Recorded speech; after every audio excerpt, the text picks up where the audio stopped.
आप देख रहे हैं भूतिया विला। दोस्तों, अगर आप चैनल पर नए हैं तो चैनल को सब्सक्राइब जरूर कर लें और साथ ही वीडियो को लाइक करके नीचे कमेंट बॉक्स में अपनी राय जरूर दें ताकि हम आपके लिए ऐसी ही भूतिया घटना और ला सके। तो चलिए बढ़ते हैं आज की कहानी की ओर।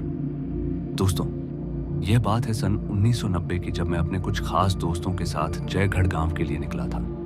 हमारा सफर काफी लंबा और थका देने वाला था, क्योंकि अक्सर लंबे सफर में इंसान परेशान हो ही जाता है। साथियों, दिन के वक्त जब सूरज आसमान में होता है तो हमारी ऊर्जा को लगातार कम करता रहता है, जिस वजह से हमें बीच बीच में रुकना पड़ता ताकि गर्मी के चलते कहीं शरीर जवाब न देने लग जाए। खैर, किसी तरह दिन बीतता गया और रात का सफर शुरू हुआ। अभी हम सब गाड़ी के सभी शीशे नीचे की ठंडी ठंडी हवा का मजा ही ले रहे थे कि तभी एक दूसरी कार ठीक हमारे बगल से गुजरी और कुछ आगे जाते ही एकदम से रुक गई और किसी की लाश फेंक कर तेजी से आगे निकल गई। हम तीनों को यह नजारा देखकर एक बार फिर से पसीने छूटने लगे और तभी मेरे साथी केशव ने कहा, दीपक, गाड़ी मत रोकना, चुपचाप से आगे निकाल ले। और मैंने फिर ठीक वैसा ही किया। उस लाश के बगल से गाड़ी तेज रफ्तार से आगे निकाल ली।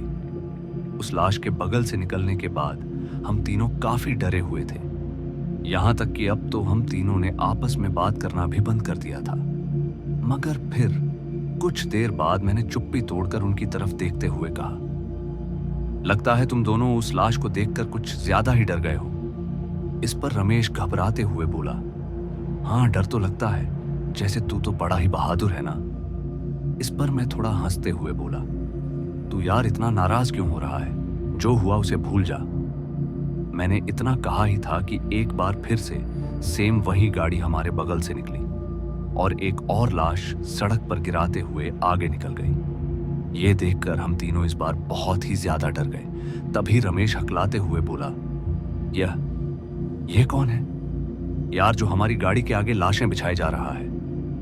उस वक्त ये नजारा देखकर तो मैं किसी तरह गाड़ी वहां से भगाने में लगा था, इसलिए ना ही मैंने कुछ बोला और ना ही केशव ने। फिर जब हम काफी दूर निकल आए तब जाकर हमारी जान में जान आई, मगर हम अभी शांत हुए ही थे तभी चुप्पी तोड़ते हुए रमेश ने कहा, देख भाई, वहां कोई है। उसके इतना कहते ही जब मैंने उस ओर देखा तो पाया कि एक औरत जिसके कपड़े फटे हुए थे और उसके शरीर के बहुत से हिस्सों पर ताजा जख्म थे और वह अपने छोटे बच्चे को अपनी बाहों में भरे हाईवे के किनारे किनारे चले जा रही थी। उस औरत की ऐसी दशा देखकर हम तीनों का मन भर आया और तब हमने उस औरत की मदद करने की सोची। इसलिए तभी मैंने उसको आवाज देते हुए बोला, अरे सुनिए जरा।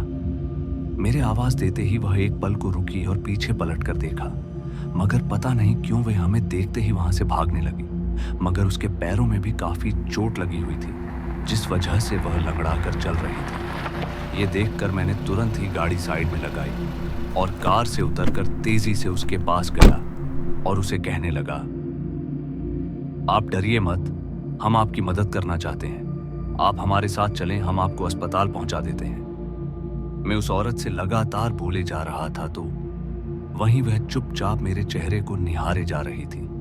मगर इसी बीच केशव ने उस औरत को सहारा देते हुए गाड़ी में बिठा लिया।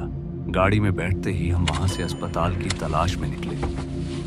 अभी हम आसपास कोई अस्पताल तलाश ही रहे थे कि मैंने नोटिस किया कि वह औरत किसी तरह की हलचल नहीं कर रही है, मानो उसमें कुछ जान ही ना हो। अभी मैं उस औरत के बारे में सोच ही रहा था कि तभी रमेश ने कहा, अरे भाई, वो देख, अस्पताल का साइन बोर्ड। अस्पताल के साइन बोर्ड को देखते ही मैंने गाड़ी उस तरफ घुमा दी। अभी मुझे उस रास्ते पर गाड़ी चलाते हुए कुछ मिनट ही हुए थे कि मुझे ऐसा लगा कि यह रास्ता कुछ ठीक नहीं है, क्योंकि उस रास्ते की सारी लाइट्स ऑफ थी और सड़क के काफी जगहों पर बड़े बड़े पत्थर रखे हुए थे। फिर तकरीबन 10 मिनट ड्राइव करने के बाद मुझे अस्पताल तो नजर नहीं आया, मगर उस रास्ते का एंड जरूर नजर आ गया जहां पर एक मकान बना था। पहले तो मुझे लगा कि शायद वहीं अस्पताल है, मगर जब मैंने गाड़ी रोकी तो पाया कि वहां काफी अंधेरा और बेहद खामोशी है। मगर तभी केशव बोला, भाई, शायद हम गलत रास्ते पर आ गए हैं। लेकिन रमेश ने कहा कि अब आ ही गए हैं तो उतर कर देख लेते हैं। क्या पता कोई मिल जाए। तभी रमेश और मैं गाड़ी से उतरे, मगर केशव गाड़ी में बैठे हुए बोलने लगा, तुम लोग देख कर आओ, मैं यहां पर रुकता हूं। तो इस पर रमेश हंसते हुए बोले, अरे ये तो डरपोक है, चल हम ही चलते हैं। यह बोलकर रमेश उस मकान की तरफ बढ़ गया और उसके साथ साथ मैं भी। फिर जब हम उस मकान के गेट पर पहुंचे तो पाया कि उस मकान का गेट पहले से ही खुला है। फिर जब हमने अंदर झांका तो पाया कि अंदर कुछ भी नहीं है, सारा का सारा मकान खाली पड़ा है। अभी हम दोनों उस मकान के अंदर झांक ही रहे थे कि तभी हमें बड़ी अजीब सी आवाज आई, भाग जाओ यहां से। ये सुनते ही हम दोनों उल्टे पैर अपनी गाड़ी की तरफ भागने लगे। अभी हम गाड़ी की तरफ भाग ही रहे थे कि तभी हमें केशव की चीख सुनाई पड़ी। उसकी चीख सुनते ही हम गाड़ी की तरफ तेजी से दौड़े और जब हम दोनों गाड़ी के पास पहुंचे तो पाया कि यहां अब उस गाड़ी में ना तो केशव है और ना ही वह औरत जिसे हम अस्पताल ले जाने के लिए बिठाए थे। मगर उस औरत पर ज्यादा ध्यान न देते हुए हम दोनों केशव को वहां पर ढूंढने लगे, लेकिन उसका कोई पता नहीं चला। हमें अब समझ नहीं आ रहा था कि हम क्या करें। मगर तभी उस मकान से एक बार फिर अजीब सी आवाज आई, वह भी बहुत तेज ध्वनि में, लगता है तुम लोग ऐसे नहीं जाने वाले यहां से। वो डरावनी आवाज सुनते ही मैं और रमेश तुरंत ही गाड़ी में बैठे और वहां से निकल गए और फिर से हाईवे पर पहुंचे तो हम दोनों के आंखों में डर के आंसू थे। लेकिन तभी हमारे बगल से तीसरी बार वही कार गुजरी, मगर इस बार उसने लाश नहीं गिराई, बल्कि इस बार हमने देखा कि हमारा दोस्त केशव उस कार के पीछे वाली सीट से जोर जोर से हाथ का इशारा करते हुए बचाओ बचाओ चिल्लाए जा रहा है। हमारे दोस्त को उस गाड़ी में देखकर मैंने तुरंत अपनी गाड़ी उस कार के पीछे लगा दी, मगर पता नहीं कैसे वो गाड़ी इतनी तेजी में वहां से निकल गई कि मैं फुल स्पीड में होने के बावजूद भी उस कार को पकड़ नहीं पाया। मगर फिर उसी रास्ते पर 2 किलोमीटर आगे पहुंचा तो हमें केशव सड़क के बीचों बीच लेटा हुआ मिला। ये देखकर मैंने तुरंत ही गाड़ी रोकी और उतरकर केशव को उठाया, मगर अब तक काफी देर हो चुकी थी क्योंकि हमारा दोस्त केशव अब दम तोड़ चुका था। उस रात हमें केशव की लाश लेकर अपने गांव वापस लौटना पड़ा, मगर इस हादसे के तकरीबन 3 महीने बाद हमें पता चला कि वह पूरा हाईवे ही हांटेड है, जहां पर पहले काफी लूटमार होती थी, जिस वजह से उस रास्ते पर नकारात्मक शक्तियों का कब्जा हो गया है। फिर जब हम दोनों ने थोड़ी और जानकारी बटोरी तो पता चला कि उस हाईवे से एक औरत अपने छोटे बच्चे के साथ अपना पेट पालने के लिए बड़े लोगों के धान के खेतों में काम करती थी, जिस वजह से उसे घर जाने में अंधेरा हो जाता था। और इसी अंधेरे का फायदा उठाकर एक रात कुछ बदमाशों ने उस औरत को जबरन रोक लिया और फिर उसको अपने कार में बैठा लिया।